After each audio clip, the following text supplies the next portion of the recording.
These are the plants called ramps. They're called ramsons in some parts of the world. And these are an edible onion, Allium tricoxum. They're renowned for their strong flavor.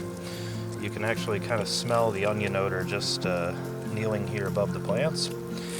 But they're common in northeast and mid-Atlantic hardwood forests, especially nice, rich, moist ones like this. And the leaves come up early in the year before the forest canopy closes up, so they can get as much sun and photosynthesize and make as much energy as they can.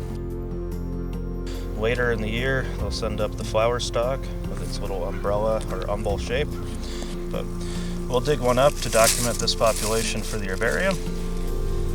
If you're out picking these to eat, you don't actually need to pick the bulb. You can leave that behind and just cut the leaves off, and that'll let the population last a lot longer.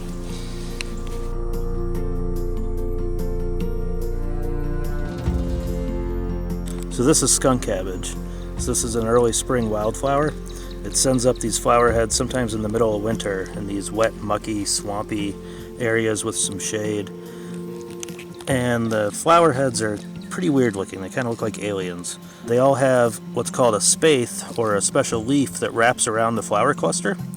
And then down inside is the actual flower cluster. So that little spiky Christmas ornament, the little spikes are individual flowers, and the whole thing is the flower cluster. So that's a whole bunch of flowers inside there. If the name skunk cabbage hasn't deterred you already, the plant is really not edible. It has what are called rhapide crystals all through its leaves and body. So those are little needle-shaped crystals of calcium oxalate, and they're an herbivore defense. Basically, they're trying to stab the herbivore, to cause like physical damage if something tries to eat it. So if you tried to chew on this plant, your mouth would hurt and then probably go numb for a while. And if you tried swallowing it, you might damage your esophagus or other soft tissues.